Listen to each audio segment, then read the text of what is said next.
Hi, welcome back to the channel. Thank you so much for clicking in this video. So in this video, I am going to teach you how to fix Nakara Bladepoint high ping.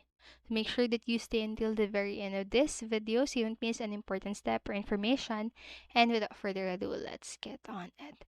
So the first fix that you can do is to reboot your services. So to do that, just turn off your device. So unplug and turn off your router and or modem.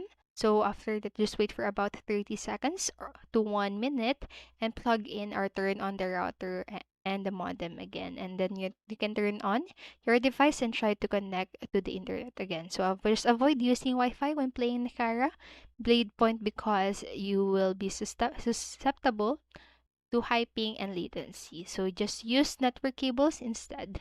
And then last, what you can do is to confirm system requirements. So on your PC, just simply right click onto this PC icon and select more and then go to the properties.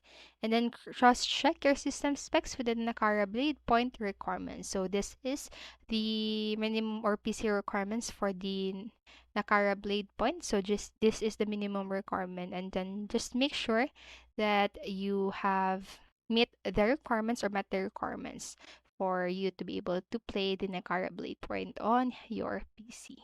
And then lastly, what you can do is to update your operating system. So always check for new updates on your operating system and install them. So consequently, an outdated OS will crash your game. And if you're using Windows, just go ahead and follow the steps right here. So on your start menu, just simply type settings and then open settings and then go to the update and security and click the check for updates and download and install any available updates. And after that, just simply restart your device. And so that's it for this video. Remember, you can always pause this video or go back to the video and follow the steps at your own time. And so I hope this helped you. And if it did, please make sure to like, subscribe, and hit notification bell button so you won't miss a video. Thank you so much for watching and have a great day. Bye bye.